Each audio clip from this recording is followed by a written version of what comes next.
Jacob Lin was just a normal human. He worked at the Earth Varellan Cultural Embassy in New Singapore. His job was not very exciting. He answered questions, gave short tours, and helped translate alien books into Earth languages. Most people didn't even know his name. He liked it that way. But one quiet afternoon, everything changed. The embassy building shook a little as a large Varellan starship landed just outside the city. The silver ship looked like a flower opening in the sky. Everyone stared. This was not just any ship, it belonged to the Varellan royal family. The princess herself was coming to Earth. The announcement spread quickly across the embassy. Prepare for royal arrival. Princess Sayali of the Varellan Unity is visiting Earth for peace talks and cultural exchange. Jacob was surprised but not excited. Royal visits usually meant more work, more guards, and long speeches. He kept doing his job quietly and hoped he wouldn't be noticed. The next day, Princess Sayali arrived. She did not look like most humans, but she was graceful and kind. Her skin shimmered like soft blue glass, and her long silver hair floated gently around her shoulders. Her eyes were large, glowing a soft green. But what shocked people most was not her appearance, it was her smile. It was warm and gentle, not cold or royal. Princess Sally visited Earth museums, parks, and schools. She met with leaders and scientists. But after 3 days, she said something strange. I want to meet a normal human, she told her team. Not a leader, not a hero, just someone real. The Varellan guards and Earth diplomats looked at each other, confused. What did she mean? By real? They searched through staff lists and records? After a long meeting, one name was picked, Jacob Lin. Me? Jacob asked, blinking. I'm just a translator. Yes, his boss said. That's exactly why the princess wants to meet you. He didn't have a choice. The next evening, he wore a clean shirt and went to the private dining hall of the embassy. The room was beautiful. Soft lights floated in the air. The table was full of colorful alien fruits and Earth snacks. Princess Sayali was already there, sitting calmly. Hello, Jacob Lin, she said with a smile. Please sit. He nodded quickly and sat down, trying not to sweat. They talked for a while. At first, it was awkward. Jacob spoke carefully. Sally watched him with curious eyes. She asked about Earth music, movies, and what it felt like to live a quiet life, Jacob answered honestly. He told her about rainy mornings, street food, and how he liked reading on the train. You are calm, Sayali said softly. Different from the others, Jacob laughed nervously. I guess I'm just normal. That is why I wanted to meet you, she replied. Time passed quickly. Jacob found himself smiling. He stopped thinking about her being a princess.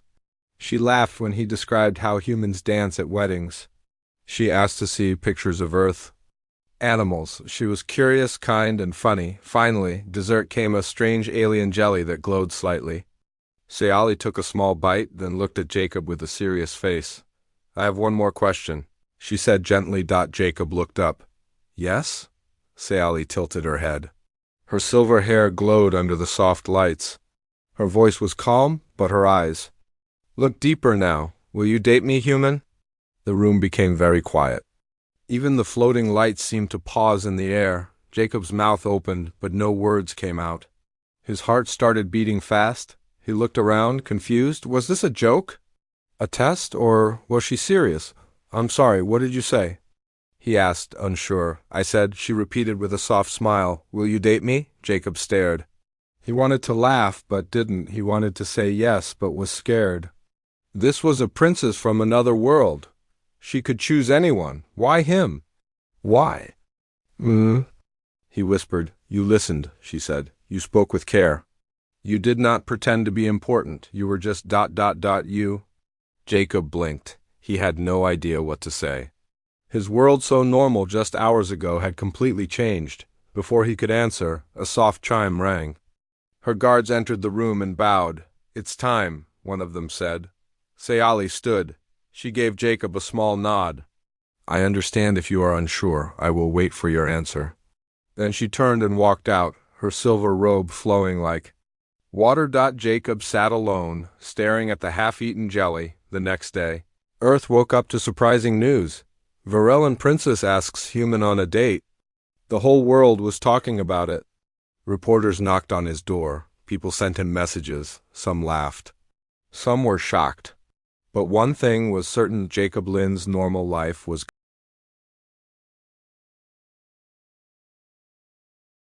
The world had changed for Jacob Lynn. One day he was a quiet translator at the Earth Varellan Cultural Embassy.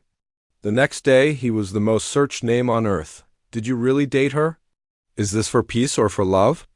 How does a normal human get asked out by a princess? Jacob didn't know how to answer. He didn't even know what to think. All he remembered was her voice, calm and gentle, asking him that strange, wonderful question, "Will you date me, human?" He never even got to answer. Now the whole galaxy was watching. Early the next morning, Jacob was called into the embassy. Conference room? 2 Earth diplomats and 1 Varellan officer waited for him. "Jacob," said Director Hamid, "you are now part of a high-level cultural engagement." Jacob blinked. "I'm what?" "It means," said the Varellan officer, "you are now the temporary Earth representative in a personal courtship agreement with Princess Sayali." Jacob stared. "So, it's official?" "Yes, Director." Hamid nodded. "You're going on a date." "But not just any date," added the Varellan. "This is a royal date. It must follow tradition and protocol." Jacob scratched his head. "Do I need a guidebook?" "You'll have a team," the director said. "You'll be trained, dressed, and escorted, starting now."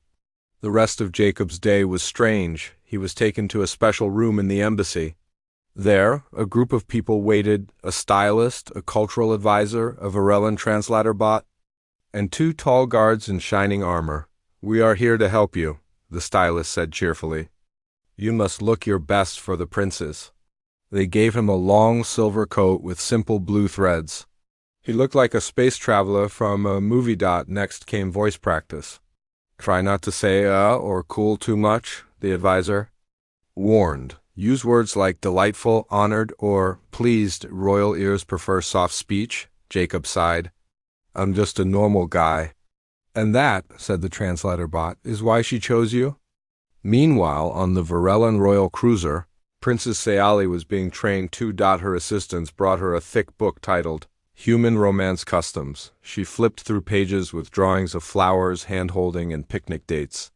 "Humans bring plants to each other as gifts?" "Yes, princess," said her handmaid.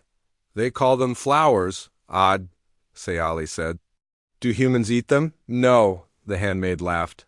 "They just smell them." Sayali shook her head and smiled. "Strange but sweet." She stood by the mirror, adjusting her dress. It sparkled with tiny floating stars. "I'm nervous," she said quietly. "You're a princess," her guard replied. "You don't get nervous?" Sayali smiled. "Even princesses can be nervous, especially when meeting someone real." Later. That evening, the first date began. A private garden was chosen near the embassy, filled with earth plants and soft-glowing Varellan lights. A table was placed in the middle with both human and alien food. Jacob arrived first, holding a small bouquet of white flowers. He wasn't sure if they were the right kind, but he hoped they were close enough. Sayali arrived a moment later, floating gently toward the table. Her dress shimmered like moonlight. Her silver hair moved slowly, even without wind. Jacob stood up quickly and almost dropped the flowers. "Good evening," she said with a smile. He held out the flowers. "These are for you." She took them carefully and smelled them. "They don't bite," she said. "I'm pleased." Jacob laughed, nervous but happy. They sat and began to talk. At first, it was quiet. They spoke about simple things: Earth's sky, Varella's twin moons, music, and food. Sayali tried earth fruit juice and raised her eyebrows. "It's sour, but exciting." Jacob tried a Varellan crystal bread. "It's cold, and it glows." "Is that bad?" "No," he smiled. "Just new." As they talked more, they began to laugh. Jacob told her stories about growing up on Earth riding bikes, getting lost in the rain, watching fireworks. Sayali told him about learning to swim in a lake made of liquid light and how she once sang, With a choir of wind creatures on her planet, it felt easy. Natural, but not everyone was happy. Far above Earth, in a royal ship, a noble named Lord Veron frowned as he watched their conversation on a hidden screen. She grows too close to the human, he said. This is dangerous. Shall we report it to the council? His assistant asked. Not yet, Lord Veron said. Let her fall deeper, then we remove him. His eyes glowed softly in the dark. Back on Earth, Jacob and Sayali finished their meal with a small dessert ice cream for him. Glowing jelly for her, Sayali looked up at the stars and asked, Do humans always look at the sky this much? Jacob nodded. We always wonder what's out there, she smiled. Now I wonder what's in here. She pointed gently at her chest. Jacob looked at her, unsure what to say. Sayali stood up slowly. Thank you for today, she said. Jacob stood too. It was an honor. She reached out and gently touched his hand. It was only for a second, but Jacob felt it like lightning. Next time, she whispered, we visit your world, your way. And with that, she turned and walked back to her ship. Jacob stood still in the glowing garden, holding the memory like a small warm flame in his chest. He had no idea what would come next, but he knew one thing for sure. Dating.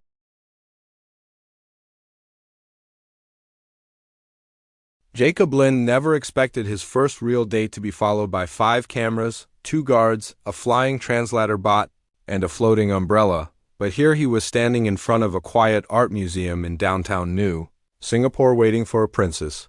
Sayali arrived a few minutes later. She wore a flowing silver dress with tiny lights in the fabric that blinked like stars. She had a soft smile on her face and held a small earth flower in her hand. Jacob, she said softly, this flower is for you. I heard this is a proper earth gift. He smiled and took the flower. It's perfect. The cameras floated quietly at a distance. Reporters weren't allowed near, but their drones captured everything. The news networks called it the first royal human date. People across Earth and Varela were watching. Inside the museum, it was peaceful. Sayali looked around slowly, amazed by the colors and shapes. Your world is full of feeling, she said. Your art speaks even when it is silent. Jacob guided her through each gallery, telling stories about the paintings and sculptures. He was surprised by how much she listened, and how often she laughed at his jokes, even the bad ones. When they reached the sculpture garden, she stopped to stare at a tall, twisting metal tree. I think this one feels lonely, she said, touching the cold metal, like it's reaching for something it lost. Jacob looked at her. Do you feel that way sometimes? She didn't answer right away. Sometimes, she said.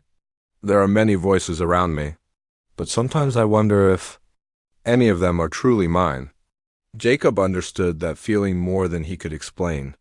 He didn't have royal guards or fancy clothes, but he knew what it felt like to be surrounded by people and still feel invisible. They sat on a bench under a glass roof, watching the sky turn orange. I'm glad you said yes, Sayali said softly.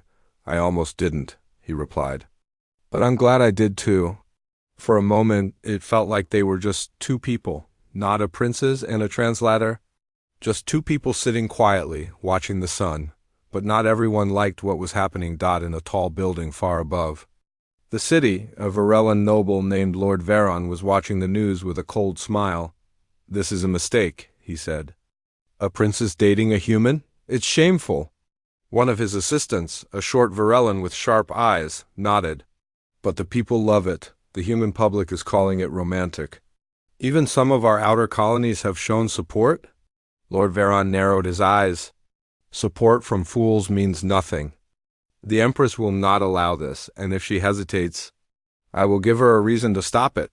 He turned back to the screen and tapped his long fingers together.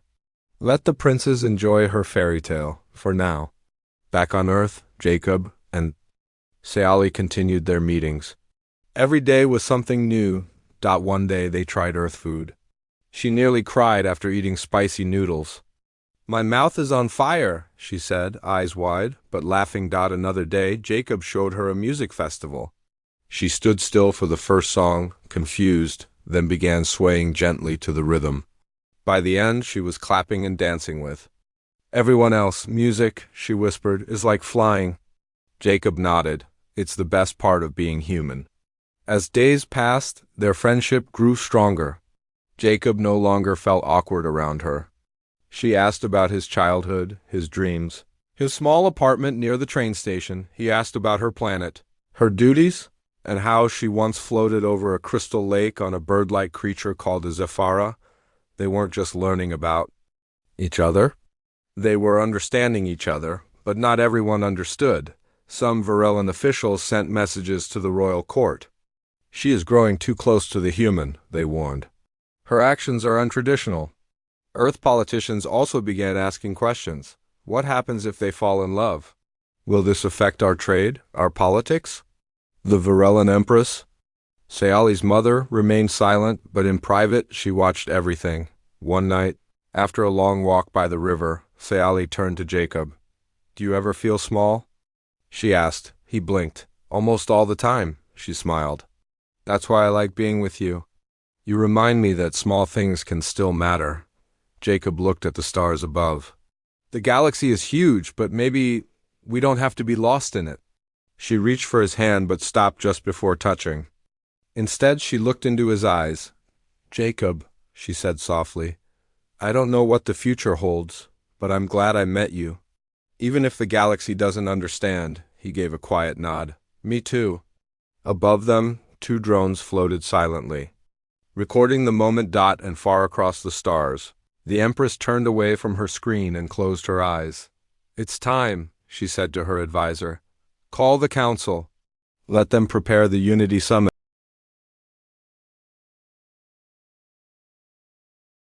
The Unity Summit was the biggest event in years. Leaders from more than 100 planets gathered in the floating Sky Palace above Earth's orbit.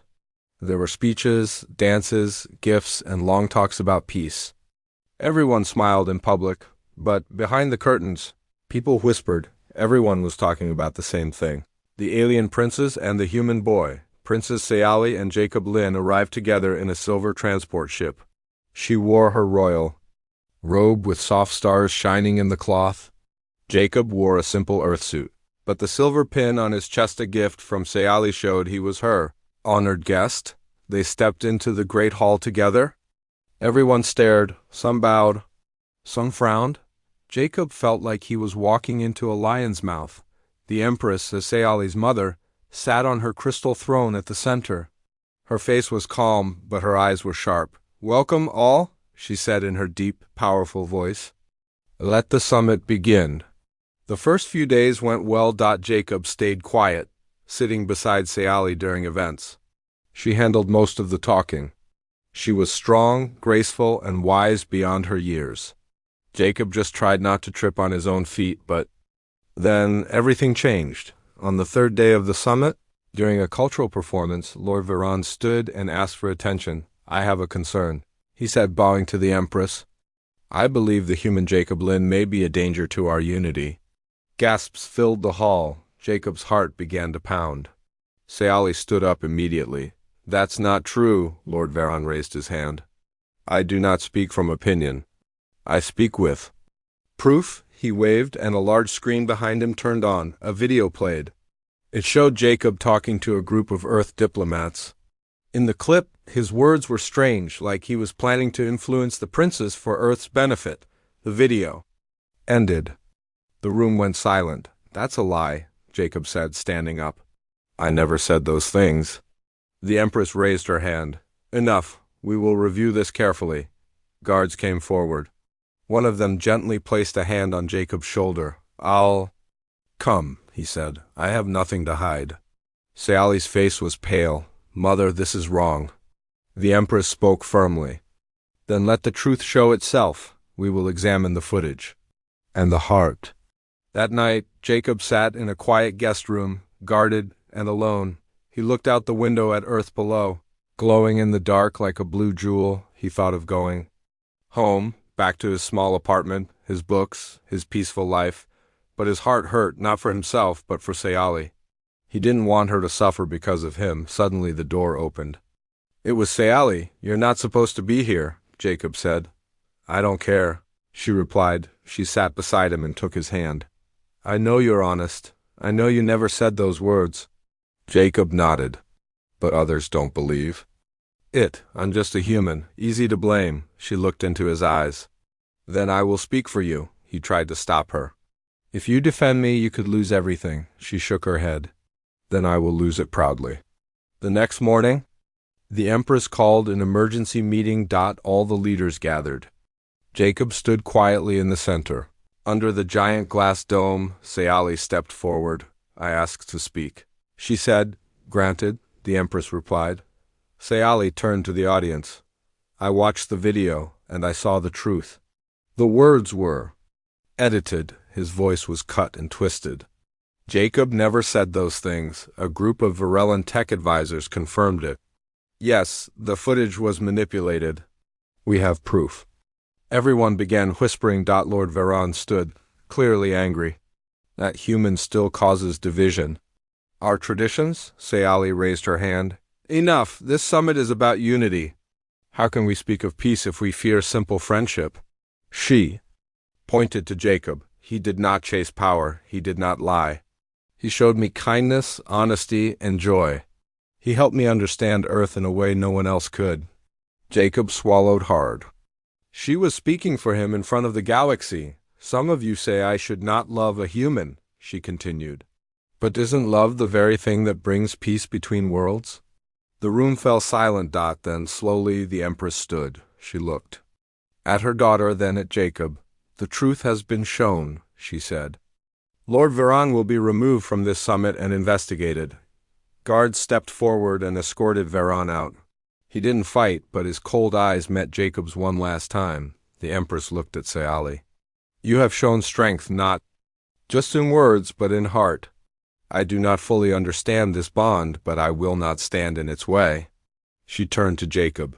You are free to continue your path beside my daughter, so long as your steps are true.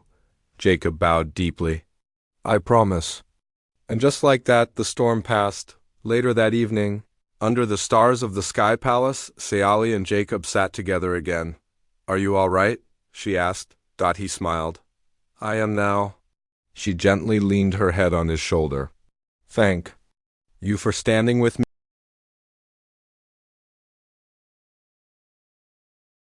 The Unity Summit was over, but the storm inside Jacob Lin's heart was just beginning. For weeks, he had walked beside Princess Scifi, laughing, learning, and building a quiet connection.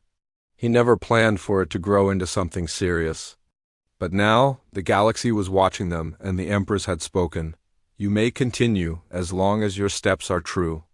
Jacob wondered what true really meant. Could he be true to himself, and still be part of Scifi's world?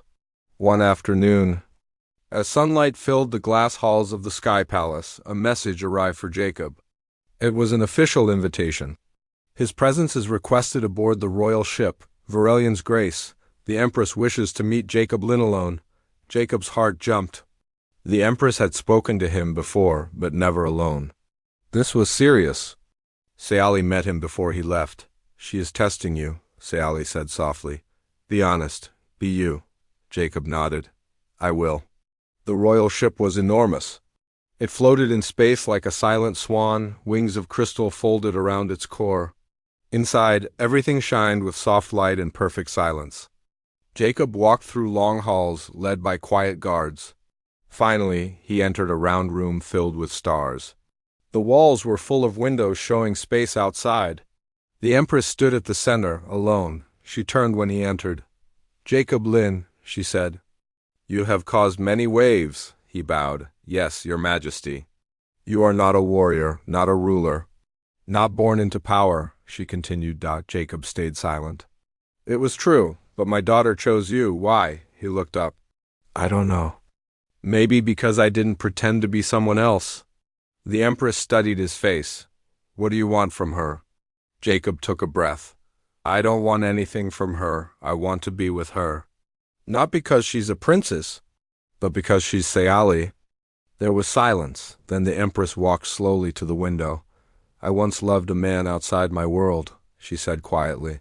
But I had to choose my people, my duty. I never saw him again. Jacob said nothing. You may stay with her, the Empress finally said. But know this, Scifi's life is not simple. She will lead, she will travel, and one day she may sit on the throne. Will you still walk beside her if it means giving up your world? Jacob's chest tightened. He didn't know the answer. After the meeting, Jacob returned to Earth. The wind felt different. The sky felt heavy. Everything he loved, his small apartment, his quiet job, the street food stand near the train station, felt far away. He sat alone in a park, watching people walk by. Could he leave all this behind? Could he live on another planet, always being watched, always being the human boy who dated a princess? That night, Scifi found him. "You're quiet," she said, sitting beside him. Jacob nodded. "Your mother asked me something. She asked if I could give up my world for you."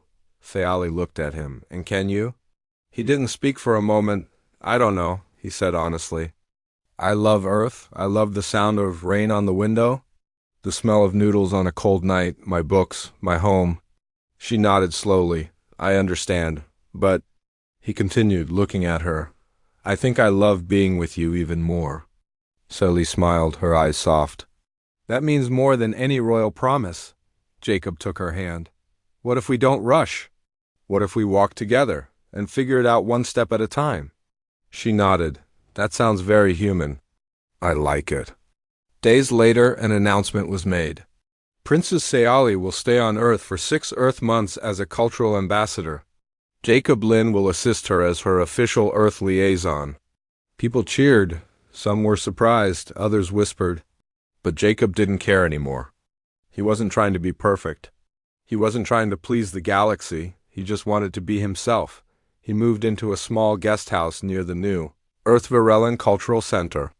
Scifi visited every morning with a new question. Why do humans wear socks? What is ketchup? Can I have a pet cat?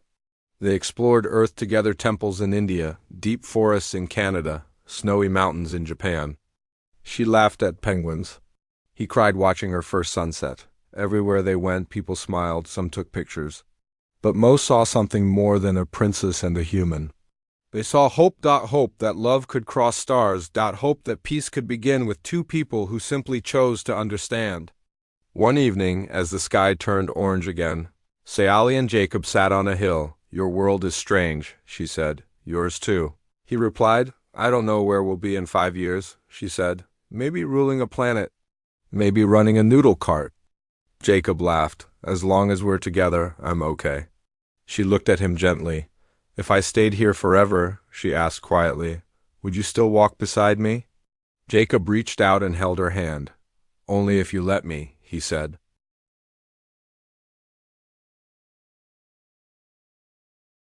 The months passed quickly. Princess Scifi stayed on Earth as a cultural ambassador. Jacob Lin was her guide, friend, and now, something more. Every day brought new adventures, new lessons, and new surprises. Scifi learned to cook noodles just like Jacob's favorite street vendor. She tried wearing a baseball cap and giggled when it fell off her shimmering hair. She even made friends with a small orange cat that followed her everywhere. Together, they worked on a new project, the Earth Varellan Youth Exchange Program.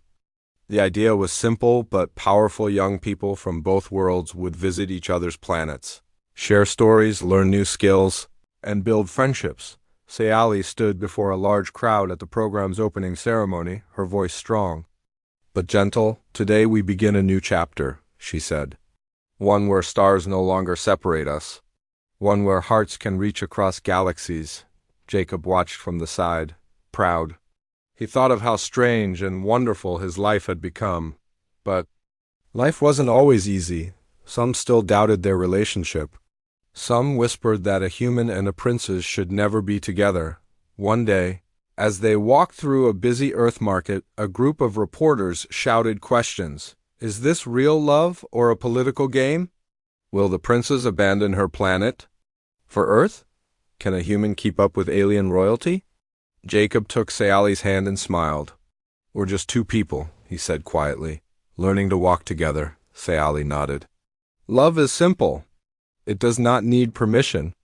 Their bond grew stronger every day. They shared quiet mornings, watching Earth sunrise, and lively evenings, listening to music from both planets. Jacob taught Scifi about Earth's poetry and stories, while Scifi showed him the history Of the Varellan stars. One night, under the soft glow of lanterns, Scifi asked again, Jacob, do you think we will ever truly belong to one world? He looked into her glowing eyes and smiled. Maybe not, he said, but maybe we belong to each other. And that's enough. The youth exchange program was a success. Young humans and Varellans met, laughed, and learned together. They built bridges of friendship that no political treaty could match. The galaxy watched as Earth and the Varellan unit grew closer, not just as allies, but as friends. Scifi and Jacob's story inspired many. They became a symbol not just of love, but of hope, understanding, and the power of choice. One quiet evening, Jacob and Scifi sat on the roof of the cultural center, watching stars blink in the dark sky. I never thought my life would be like this, Jacob said softly. Nor Scifi replied. They held hands, then Scifi looked at him and smiled. Will you still walk with me, Jacob? He squeezed her hand. Always, he said.